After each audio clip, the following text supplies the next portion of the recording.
Aujourd'hui, on va parler de sublimer, comme ils disent dans les émissions de cuisine, sublimer les idées d'innovation. On va parler de business design. Vous voyez, vous vous demandez probablement, mais pourquoi est-ce que j'ai l'image d'une magnifique méduse fluorescente pour parler de business design? Écoutez, la réponse est relativement simple. Il n'y a pas plus fort que la nature pour faire évoluer les innovations. La nature, c'est une merveilleuse machine à fabriquer des innovations.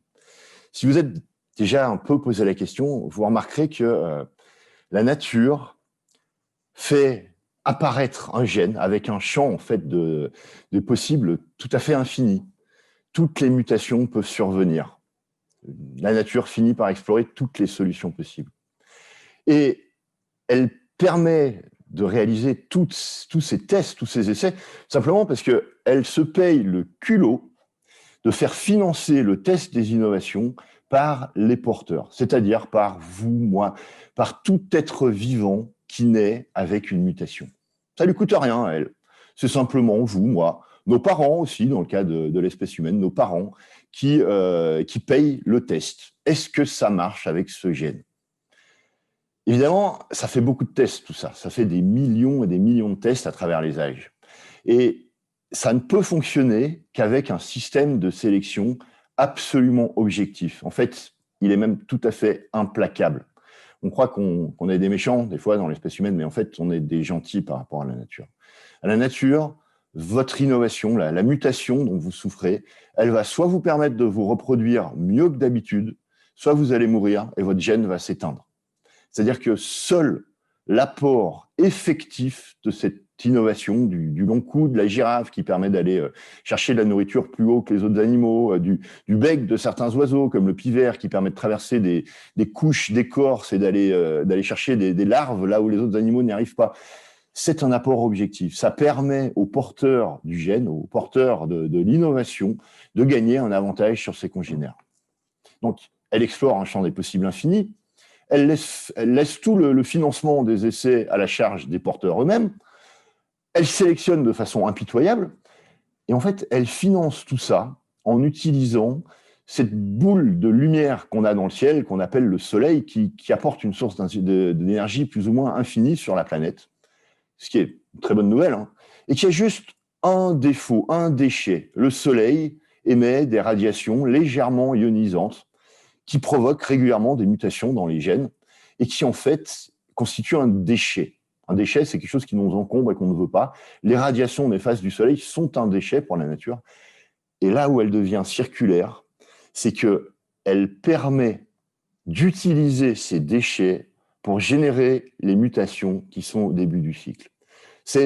Après 20 ans à faire de l'innovation, c'est le plus beau système d'innovation que j'ai jamais vu. Le plus efficace, c'est la preuve, c'est que nous sommes là, vous et moi, devant un écran qui vient de notre imagination, de nos cerveaux, nos cerveaux étant le produit de l'innovation, le produit de l'évolution, de millions d'années d'évolution. Alors, la vraie question, c'est quelle est la différence ? C'est un grand thème de recherche chez Dynergy. On dépense des sommes assez folles, parce qu'on dépense presque 20% de notre chiffre d'affaires en R&D pour améliorer les méthodes d'innovation. Et on s'est posé la question, comment est-ce qu'on pourrait reproduire ce que fait la nature ? En fait, la différence fondamentale entre ce qui se passe dans l'espèce humaine et ce qui se passe dans l'évolution naturelle, c'est qu'on décide d'adopter. C'est un choix humain, informé, pas informé, juste ou pas juste, mais c'est notre privilège d'être humain de faire des mauvais choix. C'est-à-dire de ne pas toujours aligner nos décisions sur ce qui est le meilleur pour nous à long terme. Il y a des gens qui fument, dont moi, parmi vous. C'est quelque chose qui est objectivement idiot. Mais c'est notre droit de le faire quand même. On a le droit d'être humain, on a le droit d'en faire qu'à notre tête, on a le droit de ne pas choisir ce qui est objectivement le meilleur. Et c'est là que toute la différence se fait par rapport à l'évolution naturelle. Dans l'évolution naturelle, si c'est moins performant, ça disparaît. On peut aussi, contrairement à la nature, choisir d'utiliser ou pas utiliser une technologie. Par exemple, là, j'espérais choisir d'utiliser la connexion à mon ordinateur pour vous faire votre présentation, et en fait, j'ai été obligé de faire un autre choix, de me connecter sur mon téléphone. D'ailleurs, pour ceux parmi vous qui l'ont jamais essayé, ça marche. On peut présenter des slides en se branchant sur son téléphone. Et comme dans la nature, le succès d'une innovation, en fait, se mesure au nombre de gens qui l'utilisent. Vous avez peut-être vu apparaître les trottinettes sur vos trottoirs ces dernières années. C'est un succès fulgurant. C'est un succès qui a même, en fait, rendu caduque le cycle naturel de l'innovation, qui consiste à être d'abord absurde, puis dangereuse et enfin évidente. Ben moi, les trottinettes, je me suis levé un matin et elles étaient sur mon trottoir. Elles étaient devenues évidentes avant de me laisser le temps de les trouver absurdes ou de les trouver dangereuses si j'étais un mode de transport concurrent. Donc, ce que je vais vous montrer maintenant, c'est une méthode qui permet d'utiliser le business design pour calculer la meilleure façon objective, c'est-à-dire la meilleure façon réelle d'imaginer votre innovation. L'idée derrière, c'est que à long terme, quand vous faites des mauvais choix subjectifs, quand vous utilisez votre privilège d'humain de faire des mauvais choix, eh ben, vous perdez. Vous savez combien de personnes on a brûlé simplement parce qu'ils pensaient que la Terre tournait autour du Soleil? Non, c'était complètement faux. La Terre était un point fixe et c'est le Soleil qui tournait autour de la Terre. Et de toute façon, si on allait trop loin sur les côtés de la Terre, eh ben, on tombait. Alors, les gens qui pensent comme ça, les gens qui font ces choix, qui décident subjectivement que c'est la façon dont ils jugent les innovations, ben, ils découvrent jamais l'Amérique. Et jamais ils envoient des fusées dans l'espace. Parce que leurs choix sont objectivement mauvais. Ce qui fait quelques dizaines, quelques centaines d'années plus tard, en fait c'est très variable, hein, mais à la fin, l'apport objectif, c'est-à-dire la réalité de ce que vous apportez positivement à l'espèce humaine, est toujours celui qui gagne à la fin. Et on a trop tendance à essayer de faire nos innovations en s'appuyant sur tout ce bruit et ces mauvaises décisions que font les humains. Notre théorie, c'est qu'il faut, en fait, il faut faire abstraction de cette dimension. Il faut réellement être capable de revenir à ce qu'on apporte pour de vrai. La cigarette, c'est mauvais. Et ce qui est marrant, c'est que quand on dit ça, l'innovation ne compte pas.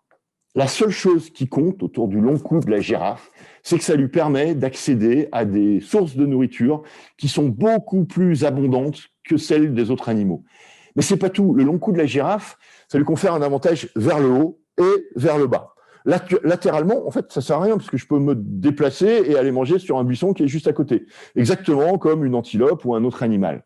Donc, un autre avantage du cou de la girafe, c'est que ça lui permet de beaucoup mieux s'intégrer dans son écosystème. Elle peut profiter de la protection de tout un paquet d'autres animaux sans entrer en compétition avec eux, puisqu'elle mange sur d'autres feuilles que le reste des animaux.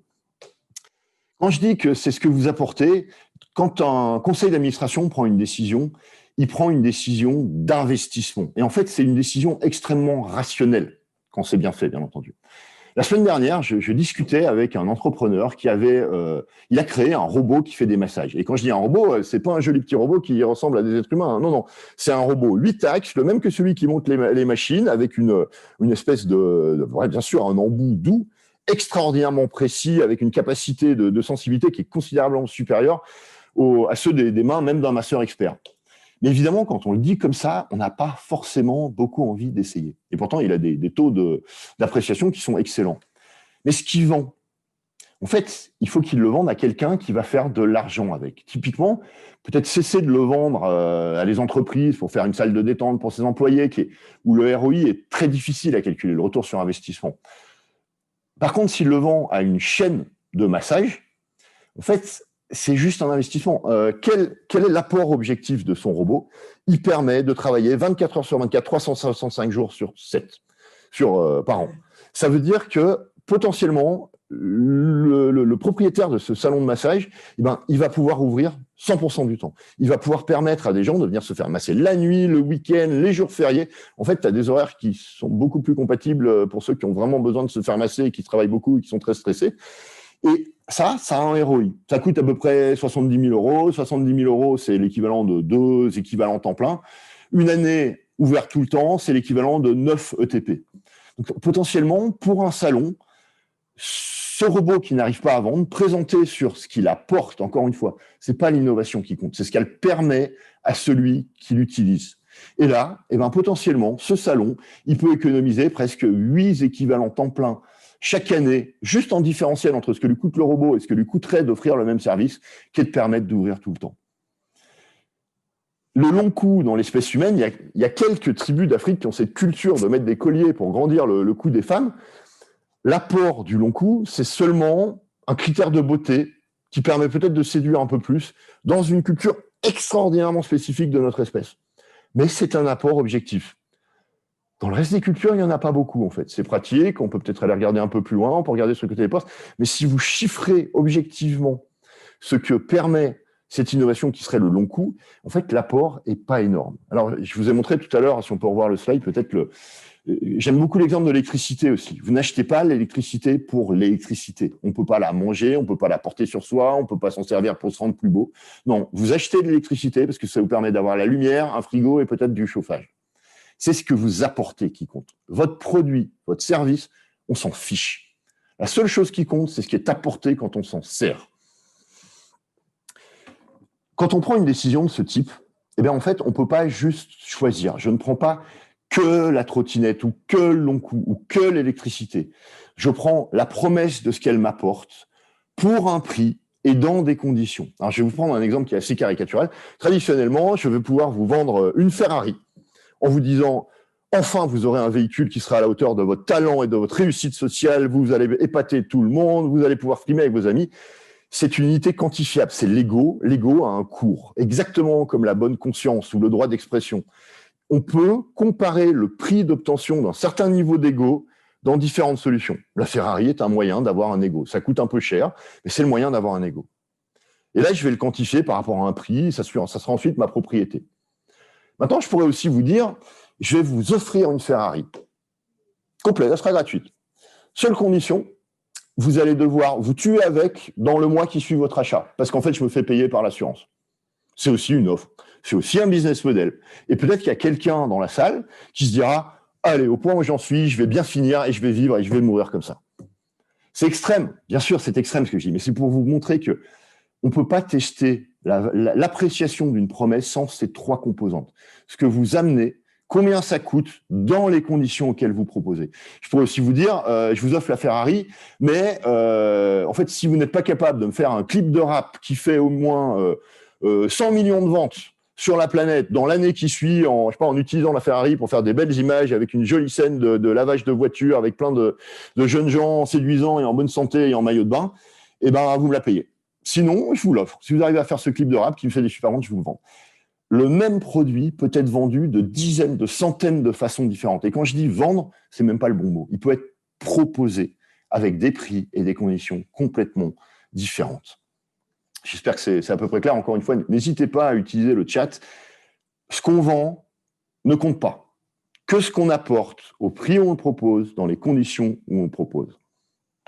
En fait, on a même réussi à définir une formule qui permet de rendre parfaitement mesurable, quantifiable et comparable l'apport objectif d'une innovation. En fait, c'est un petit peu compliqué, mais je voulais le partager avec vous quand même. Une innovation permet une économie de ressources par rapport à ce qu'on fait d'habitude. Voilà, si je veux aller chercher des pommes en sautant, j'ai beaucoup d'énergie, je dois peut-être grimper à l'arbre, c'est très compliqué. Une échelle, ça me permet d'aller chercher des pommes inaccessibles en dépensant moins d'énergie, puisqu'il suffit de monter à l'échelle, de ramasser les pommes et de les ramener. Je peux quantifier cette valeur. Je peux les quantifier, encore une fois, simplement en utilisant cette définition. Une ressource correspond à tout ce qui est échangeable dans l'espèce humaine. Si c'est du pétrole, on peut avoir une valeur très précise, parce qu'il y a un cours du pétrole. Mais même dans le pétrole, il y a des pays qui passent des deals sur des prix qui sont supérieurs au prix du marché, parce qu'ils y voient un avantage stratégique, un droit d'accès à une ressource critique. Beaucoup de pays, la Chine notamment, fait beaucoup ça. Elle achète plus cher que le marché, parce qu'elle veut se garantir un accès. Elle donne à son utilisation de la ressource une valeur différente de celle des autres. Tout le monde a une valeur différente des choses. Encore une fois, je ne vais pas refaire l'exemple de la bonne conscience, mais si, en fait, je vais le refaire. La bonne conscience, rappelez-vous, l'Église catholique a vendu des indulgences pendant des siècles et des siècles. Vous pouviez pécher, parfois des péchés très graves, et aller vous acheter un accès au paradis en donnant de l'argent à l'Église.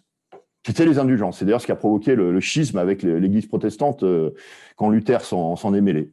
Aujourd'hui, vous pouvez vous acheter de la bonne conscience en donnant à quelqu'un qui n'a pas d'abri en bas de chez vous, en donnant de l'argent à une association, une fondation qui fait du bien, qui accède. Il y a un cours de la bonne conscience.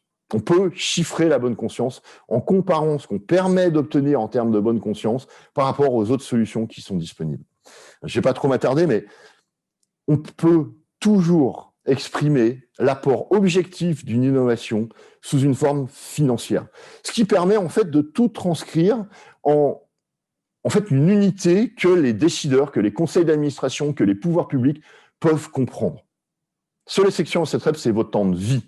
Votre temps de vie n'est pas échangeable. Je ne peux pas vous donner du temps de ma vie. Je peux vous consacrer de mon temps de travail, je peux valoriser mon temps. Je peux m'acheter un pacemaker qui va peut-être prolonger ma vie, je peux m'acheter un médicament qui va peut-être prolonger ma vie, mais je ne peux jamais échanger mon temps de vie directement.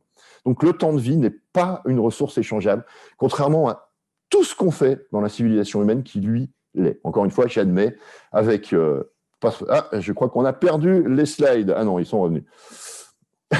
Moi, je les ai plus. Juste un instant. Voilà. Maintenant, c'est dommage qu'on n'ait pas l'image parce qu'elle est très belle, cette image. On voit une jolie image de la bataille d'Austerlitz avec Napoléon qui coordonne toutes ses troupes pour gagner la bataille. Et bien, en fait, le business design, c'est, dès le début d'un projet, le général.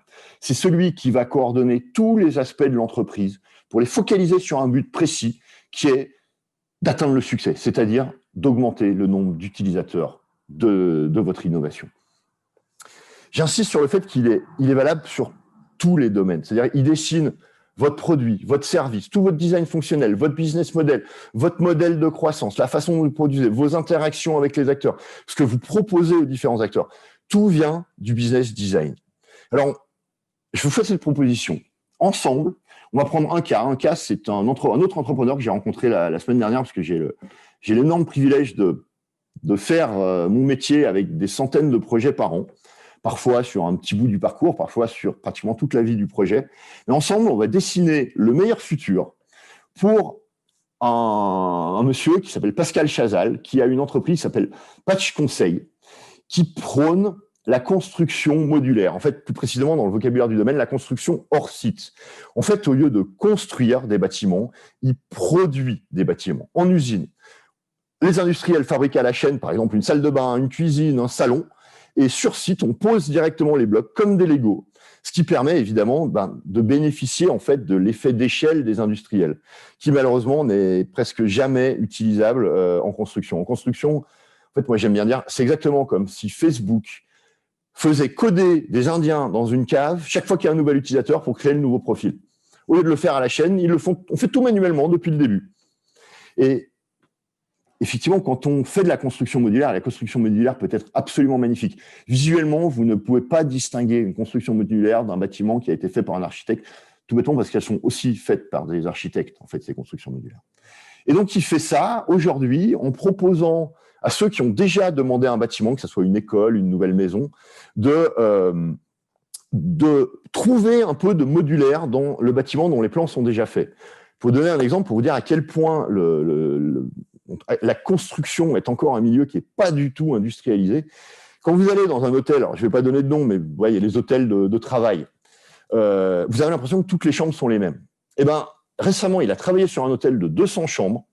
Il a trouvé 24 modèles de chambres différentes.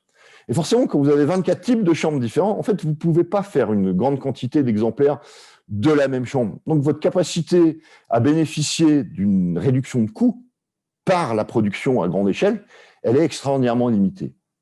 Et ce petit chiffre, en fait, que je viens de vous donner là il nous amène à distinguer une des bases du business model. Je galère un petit peu avec mes slides. Ce que vous faites et la valeur que vous apportez est dictée par des lois, des règles, des formules. Vous pouvez mathématiser la valeur que vous apportez au monde. Typiquement, là, il y a une règle très simple dans le cas de Patch Conseil. Plus je fais d'exemplaires du même module, plus j'apporte parce que moins c'est cher.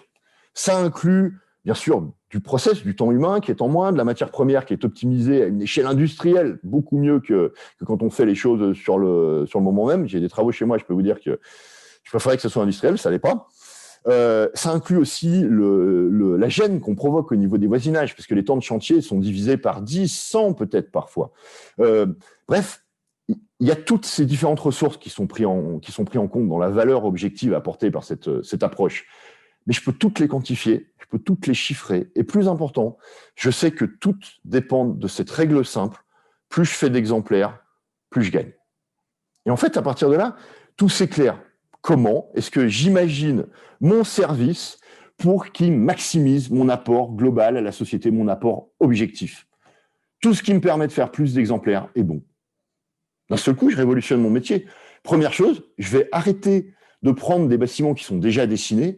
Je vais demander à les architectes, je vais faire une communauté d'architectes, en fait, qui va proposer des bâtiments intégralement construits à partir de modules.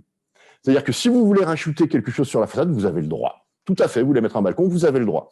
Par contre, vous allez me décider un module balcon, et ensuite, vous allez plugger le module balcon sur votre maison. Vous n'avez pas le droit de directement décider un module. Ça ne change rien au final. Mais ça prend la capacité à reproduire chacun des modules de 3 ou 4 à peut-être 400, 500, 4000, 5000. C'est-à-dire que je vais arriver petit à petit, vous voyez, du bon côté de cette courbe. Et diviser les coûts de la construction non plus de 40%, moins 40%, mais peut-être par 10, peut-être même un jour par encore plus que ça. En fait, le bout de cette courbe, c'est le coût des matières premières. Le coût du process étant devenu presque nul puisqu'il est industrialisé. Ok, là, je viens déjà de faire 2 règles. Mon service, il va devoir imposer des règles à des architectes. Je ne vais pas vous faire le détail tout de suite de toutes ces règles. Il y en a plus que celles que je viens de vous dire, mais après, je ne peux pas tout vous dire non plus. Mais ça, c'est la première règle. Ok, c'est bien. Je dois maximiser le nombre d'unités. Pour ça, je dois proposer des constructions modulaires. Deuxième règle, si je cherche de la modularité au sein d'un seul bâtiment, peut-être que dans mon hôtel de tout à l'heure, si j'enlève les coins, sur les 200 chambres, je vais peut-être réussir à faire 180 chambres identiques. C'est déjà pas mal. Si je peux réutiliser les mêmes chambres sur 100 hôtels dans le monde, j'arrive à 18 000. Et si en plus cette chambre, je la rends disponible, peut-être avec une nouvelle déco d'intérieur, évidemment, mais pourquoi pas la mettre dans les chambres de maison de Monsieur Tout-le-Monde? Enfin, potentiellement, ce nombre de répétitions, je vais l'amener de quelques unités, quelques dizaines, à quelques centaines de milliers. C'est-à-dire qu'une maison avec un salon qui a déjà été fait ailleurs, qui a déjà été produit à des milliers d'exemplaires, des toilettes de la même logique, une salle de bain sur la même logique, une cuisine sur la même logique, potentiellement, cette maison, au lieu de coûter 2 millions d'euros, je vais pouvoir l'acheter 200 000 euros. Et je vais m'offrir une maison d'architecte extraordinairement unique, en fait, mais à un prix dérisoire d'une construction qui, aujourd'hui, vous ne regarderiez peut-être même pas. Donc, ça nous amène à notre deuxième point. On parle beaucoup d'impact positif. Oui.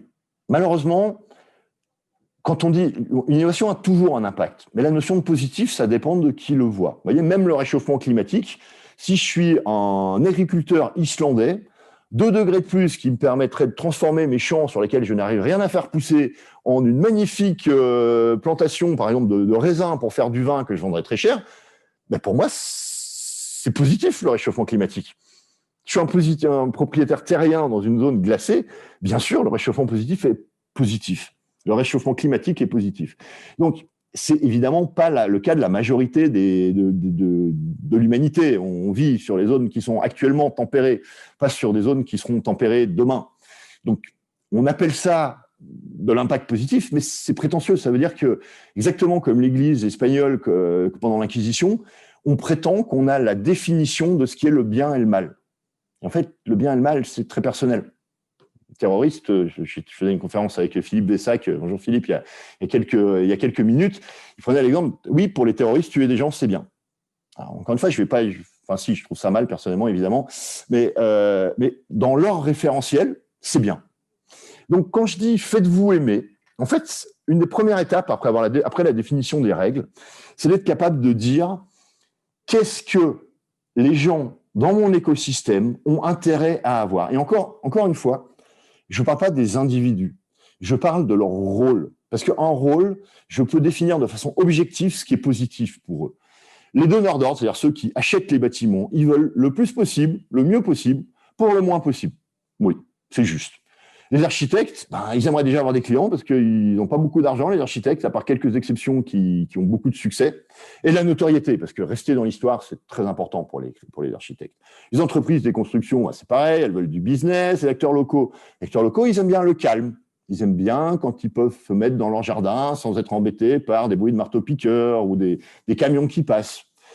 Les promoteurs, en fait, les promoteurs, c'est des distributeurs. C'est-à-dire qu'est-ce que veut un distributeur? Il veut des offres uniques qui le différencient de sa concurrence des autres distributeurs. Et les agents immobiliers, tout ce qui peut permettre de conclure une vente et leur donner leur commission, évidemment, ça les arrange. Les industriels, ils veulent du business. Un peu de réputation, mais surtout du business. Maintenant qu'on sait ce qui dirige la création de valeur, encore une fois, plus d'exemplaires des mêmes modules, c'est mieux. Comment est-ce que votre promesse va se traduire auprès de tous ces acteurs? Alors, petite règle personnelle, celui qui contrôle l'arrivée de l'argent contrôle tout. Commencez toujours par celui-là. Dans l'exemple que je viens de vous donner, l'argent arrive au niveau des donneurs d'ordre. Alors, faites-vous aimer par les donneurs d'ordre. Les donneurs d'ordre, en fait, que va devenir votre proposition pour les autres? C'est simple. Si vous êtes un particulier, je vais vous dire, offrez-vous la maison dont vous n'osez à peine rêver à un prix raisonnable. Si c'est un entrepreneur, je vais lui dire, le bâtiment qu'il vous faut au niveau fonctionnel pour un ROI qui bat tout. Mais je vais lui faire une offre, ce que j'appelle une offre mafieuse, c'est-à-dire une offre qui est tellement intéressante pour le rôle qu'il la reçoit que ça serait objectivement stupide de la refuser. En fait, je m'affranchis du risque de stupidité individuelle. Quand je dis stupidité, encore une fois, c'est le droit le plus strict de n'importe qui dans la rôle humaine de ne pas choisir ce qui est objectivement le meilleur pour lui. Encore une fois, à mon grand regret, je fume. C'est objectivement stupide. Je suis stupide sur ce choix. Là, je fais une offre mafieuse. Vous allez pouvoir vous offrir un bâtiment absolument extraordinaire à un prix dérisoire. À peu près, pour vous donner une image, c'est la même différence qu'entre un concept car et une voiture de série. Un concept car, ça vaut des millions d'euros. Une voiture de série, ça coûte à partir d'une dizaine de milliers d'euros, peut-être un peu plus, un peu moins pour certaines. OK, donc on maîtrise le point d'entrée, on est à peu près sûr qu'on va être capable de déclencher une arrivée d'argent. Maintenant, comment je m'en sers pour rendre service aux autres? Alors, on va d'abord se poser une autre question. Quelles sont les ressources abondantes dont je dispose? Une ressource abondante, c'est quelque chose qui est librement disponible et facilement accessible. C'est les gens qui ont une voiture et un permis de conduire pour Uber. C'est les gens qui ont un bien immobilier qui n'est pas utilisé pour Airbnb. C'est toutes ces choses qui pullulent autour de nous et qu'on n'a pas appris à utiliser de façon systématique. Dans notre cas, quelle est la ressource abondante? En l'occurrence, il y en a au moins une énorme, et peut-être même plus. La première ressource abondante, désolé pour la transition à tous les architectes, mais c'est les architectes. Il y a des milliers, des centaines de milliers d'architectes dans le monde qui sont, pour leur énorme majorité, en manque de business. Ils ont soif d'argent, ils ont soif de reconnaissance, et en plus, ils ont un business model qui fait qu'ils gagnent de l'argent que quand ils travaillent. Ils font une maison, ils vendent la maison. Ils font un bâtiment, ils vendent la maison. Ils vendent le bâtiment, ou la conception du bâtiment. Alors, qu'est-ce que moi je peux leur proposer dans ma logique modulaire? Moi, je vais leur proposer de dessiner une fois un bâtiment, en fait, même plusieurs modules, parce qu'il sera composé de plusieurs modules, et de toucher de l'argent chaque fois que quelqu'un va acheter leur module. Peut-être qu'à le début, ils avaient fait une maison normale, ou peut-être un yacht, et que le salon de ce yacht, il y a des tas de gens qui s'en servent. Moi, je vais me mettre un salon de yacht en guise de salon, dans ma maison. Et chaque fois que ce salon qui a été dessiné par ces architectes va être vendu, l'architecte va toucher de l'argent. Donc moi, je vais leur faire une autre offre mafieuse. Je vais leur dire, travaillez une fois et gagnez pour le reste de vos jours. Évidemment, c'est multipliable. Ils peuvent le faire autant de fois qu'ils veulent. De nouveau, une offre mafieuse et l'utilisation d'une ressource abondante. Ce qui fait que, à partir de cet instant, l'intérêt de l'architecte, c'est de créer des modules et des bâtiments sur patch et ensuite se faire en sorte qu'ils soient le plus proposés possible. Vous voyez que ça, on appelle ça un phénomène d'autopropagation. On va en parler dans un instant. Que deviennent les autres? En fait, les autres, pour bien le comprendre, il faut parler de ce qu'on appelle le moteur de croissance. Une entreprise, en fait, la façon dont elle acquiert ses clients, ça s'appelle son moteur de croissance. La plupart des moteurs de croissance dans l'économie actuelle, ils sont d'une simplicité désopilante. Sous une forme ou une autre, vous dépensez de l'argent et vous transformez ça en un client. Vous payez de la publicité, vous payez des commerciaux, vous payez de la pub sur Google ou sur Facebook ou sur LinkedIn. Bref, vous transformez un coût donné avec qu'on appelle le coût d'acquisition client en client. C'est pratique parce que ça se pilote. Je peux plus payer mes commerciaux ou acheter des nouveaux commerciaux, je peux acheter plus de pubs. Bref, on reste beaucoup sur ce modèle parce que ce modèle, il est pilotable. Malheureusement, il est aussi atrocement inefficace. En fait, c'est un des rares domaines qui, depuis la Compagnie des Indes, en 1600 et quelques, le coût d'acquisition représente à peu près 30% de la marge des entreprises, de la marge brute. Et il n'évolue pas, il ne réduit pas, à part quelques exceptions, de ceux qui, justement, utilisent les moteurs de croissance. Alors, voilà le canevas du moteur de croissance qu'on a entièrement développé en interne chez Dinergy, qui part d'une logique bête. Ce qu'on propose n'a pas toujours le même but. J'ai des offres qui servent à faire venir des clients. Je peux tout à fait avoir une autre offre qui va transformer ces clients en vendeurs. Et ensuite, j'ai des offres qui me permettent de faire plus avec les clients et d'autres offres qui me permettent de faire revenir ces clients. Quand on en parle sur quelque chose de nouveau, on n'arrive pas à prendre le recul. Alors, je vais parler d'un métier qui date, un métier que vous connaissez tous très bien, le métier des garagistes. Le garagiste, la promesse d'un garagiste, c'est si vous avez une voiture qui ne marche plus et que vous ne disposez pas des compétences et des équipements pour la réparer, moi, je vais vous permettre de la réparer quand même. Ok, j'ai une voiture en panne, je l'amène au garage. Ma zone de chalandise, elle est extraordinairement réduite. Première idée, on va créer le dépannage. Je vais aller chercher la voiture qui ne marche pas là où elle est. Ma zone de chalandise vient de grandir un peu. Des dizaines d'années plus tard, ils ont fait la réflexion dont je viens de vous parler, que c'est comment je pourrais rendre service à d'autres acteurs dans la chaîne. Et ils se sont dit, mais les assurances, elles parlent aussi aux voitures. On va faire des deals avec les assurances et on va appeler ça les assistances. Et là, la zone de chalandise, elle venait de passer à la bonne centaine de kilomètres. Mais rendez-vous compte, c'est une démarche, l'idée a pris 30 ans à apparaître. 30 ans alors qu'on a des millions de garagistes dans le monde. C'est-à-dire que c'est une idée qui a demandé 30 millions d'années d'expérience cumulée pour émerger. C'est une honte. Si vous utilisez la façon structurée de faire des modèles de propagation, justement, en créant des moteurs de croissance, vous aurez cette idée en 30 minutes et pas en 30 millions d'années d'expérience cumulée. Même chose sur la propagation. Comment est-ce que je fais en sorte que quelqu'un qui est passé chez moi dise qu'il est passé chez moi?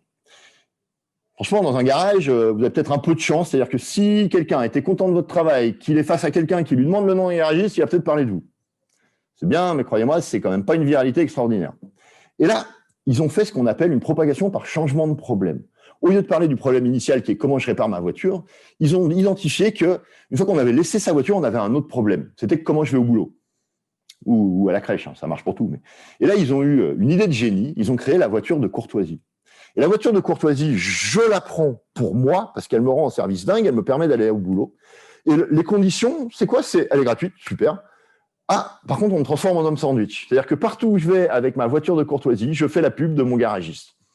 Et je viens de créer ce qu'on appelle un moteur d'autopropagation. C'est-à-dire que le client fait pour lui, j'insiste, pas du parrainage, c'est pour vous que vous le faites, la pub de votre service.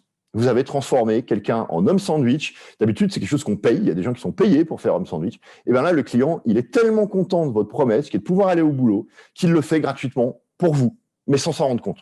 Dans sa tête, il le fait pour lui.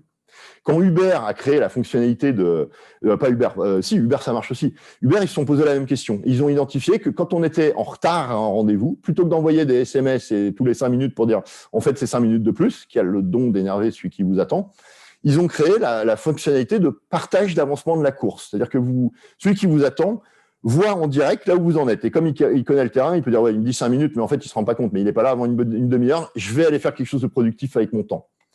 Cette fonctionnalité, elle est utilisée par, on n'a pas le chiffre exactement, entre 5 et 10% des courses. Ça veut dire qu'il y a un coefficient viral supérieur à 1. Quand vous avez 100 clients, vous allez parler à d'autres gens et donc vous allez augmenter votre nombre de clients. Et cette viralité, ça permet de réduire considérablement le coût d'acquisition client. C'est exactement la même chose que le virus dont on parle beaucoup en ce moment. Le virus, quand il a des porteurs, il en contamine d'autres. Quand vous avez des clients et que ces clients ont un mécanisme autopropagatif qui permet d'amener d'autres clients, votre coût d'acquisition client fond comme neige au soleil. Et ça se fabrique. Il y a plusieurs procédés. Là, je vous parle du changement de problème. En fait, on peut aussi le faire par propagation dans la chaîne de valeur. Alors, je vois que le temps avance. L'intensification et la récurrence, vous verrez que les mêmes mécanismes s'appliquent. On peut le faire. En fait, l'intensification, les garagistes, avant, ils disaient « Oh là là, ma pauvre dame, heureusement que vous êtes passé parce que j'ai pu me rendre compte que vos câbles de frein, ils n'étaient pas bons. Vos plaquettes sont usées. » C'était pas forcément vrai. Mais c'était propagatif, ça augmentait l'intensité, on réparait quelque chose en plus. Mais c'était pas très élégant. Donc, ils ont créé les diagnostics gratuits. vous passez chez moi, je répare votre problème, et en plus, je vous fais un diagnostic gratuit de tout ce qui ne marche pas dans votre voiture et qu'il faudrait faire changer. De nouveau, c'est perçu comme une valeur ajoutée pour le client. Mais en fait, le vrai but de cette démarche, c'est pas tellement de rendre service, c'est de générer l'opportunité d'une augmentation de panier d'achat.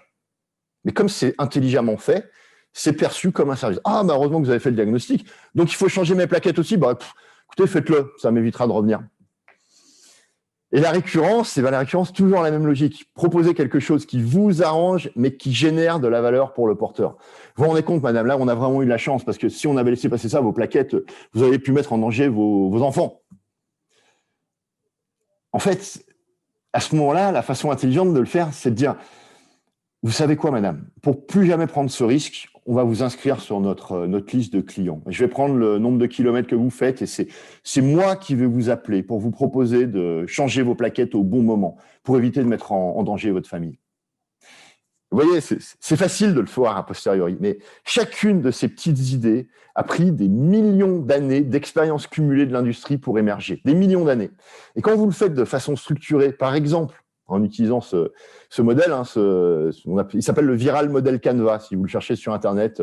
Viral Model Canva d'Inergy, vous le trouverez, il est librement disponible au téléchargement et il s'appuie beaucoup sur ce moteur de croissance. Voilà ce que deviennent les offres d'une plateforme sur lesquelles les architectes et même peut-être un jour les particuliers peuvent venir concevoir des maisons de rêve en respectant cette règle simple. Rien de spécifique, uniquement des modules qui permet de diviser peut-être par 10 le prix des bâtiments, qui va permettre aux promoteurs de disposer d'offres qui sont tellement différenciantes par rapport à ceux qui ne les ont pas, que c'est eux qui vont faire ma promotion pour eux. C'est ce que j'appelle donc l'auto-promotion en montée sur la chaîne de valeur. Le promoteur va prendre les offres qui sont disponibles chez moi pour les diffuser auprès du plus grand nombre possible de clients, parce qu'il a déjà le réseau. Moi, je ne l'ai pas, le réseau. Il a le réseau de diffusion, parce que ce qu'il va proposer sera tellement différenciant par rapport aux autres promoteurs qu'il va gagner du business. Encore une fois, mon intérêt est parfaitement aligné avec le sien. Les agents immobiliers ont libéré beaucoup de pouvoir d'achat pour des terrains, peut-être construire des bâtiments beaucoup plus gros, et surtout, pendant au moins une phase de transition, les gens vont se décider de façon plus favorable. Ça va les arranger. Et les industriels, en fait, Patch leur permet d'aller chercher un marché qui, rien qu'en France, représente 300 milliards et qui aujourd'hui est très difficile d'accès pour les industriels parce qu'encore une fois, on ne produit pas les bâtiments pour l'instant, on les construit. Alors, si vous avez retenu cette notion de compréhension des règles qui créent votre valeur, cette notion de compréhension des intérêts objectifs de chacun des acteurs, d'alignement entre votre création de valeur et l'intérêt des différents acteurs, et vraiment utiliser les moteurs de croissance. Les moteurs de croissance peuvent vous faire prendre 40 ans d'avance dans l'émergence d'une nouvelle industrie. Innover, un jour ou l'autre, c'est de créer une nouvelle industrie. Donc, je vais vous faire peut-être rapidement un pitch de Patch. Sur Patch, des architectes talentueux et passionnés dessinent des bâtiments de rêve que vous pouvez vous offrir pour un prix tout à fait raisonnable. Comment ça marche? Eh bien, écoutez, sur Patch, chaque composant d'une maison sont produits en qualité industrielle et en volume industriel. Vous les payez au prix de la voiture de série et non pas au prix du concept car.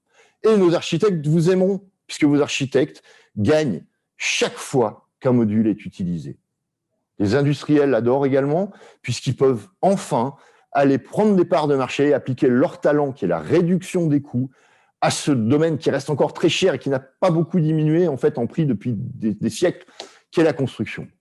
Bref, sur Patch, tout le monde construit malin. C'est que des offres mafieuses à tous les niveaux. Et je vais vous laisser sur ce joli slide. Le business design vous permet de trouver le maximum d'apport, d'impact de votre petite innovation, qu'elle soit belle ou petite ou grande. Une innovation, ça mérite d'être mis dans un écran qui permet de maximiser la valeur qu'elle peut apporter. Sinon, vous faites moins bien que ce que vous pourriez faire. Le business design vous permet de dessiner les meilleurs futurs possibles pour votre innovation. Ça n'empêchera pas les gens de décider qu'ils ne la veulent pas quand même. Encore une fois, je n'ai toujours pas arrêté de fumer. Mais un jour ou l'autre, l'objectif finit toujours par gagner. Et donc, si vous utilisez le business design, vous mettez le maximum de chances de votre côté pour réussir.